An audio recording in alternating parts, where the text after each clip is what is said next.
So when we follow the navigational coaching model, we actually have a process for a coaching conversation. So navigational coaching, it's like a recipe, and it's also a proven recipe.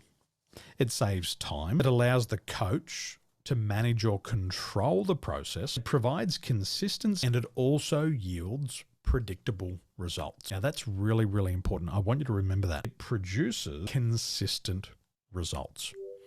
So when we're coaching, we always start with step number one. Step number one on page 29 is to clarify. So whether we are initiating the conversation or someone has come to us, this step is to establish a focus for the conversation. And we always clarify the topic and the expectation. So there are three elements to clarify.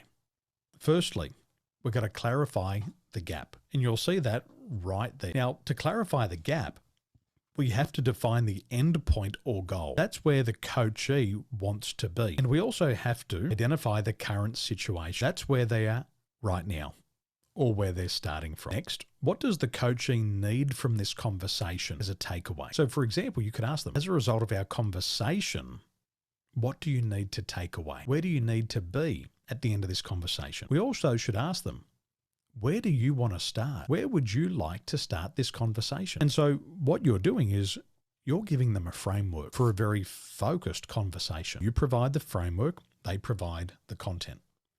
Now we clarify by asking questions like this. What would you like to focus on today? What is your preferred outcome and what are the benefits? What is the situation? How would you define the gap from where you are to where you want to be? How will you know you have been successful? What do you want to take away from this conversation? So whenever you start the coaching conversation, we're clarifying the agenda. As a result of this conversation, where do you want to be? And where would you like to start the conversation? And then what happens is coaching takes place within the gap.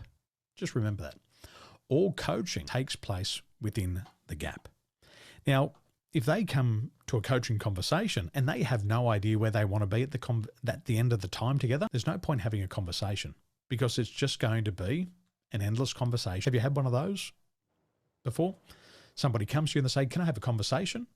Can I talk to you for a moment? And then you're listening and you're trying to figure out what's this person before? And they go on and on and on. And you're looking at the clock and it's 5 minutes and 10 minutes and 15 minutes. And you're still thinking, what's this conversation even about? Have you been there before? Yeah, that's not coaching.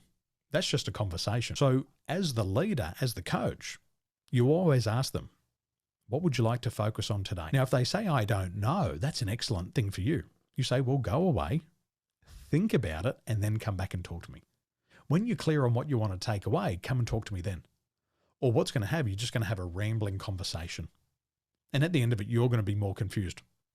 What was that about? So we start by clarifying the agenda.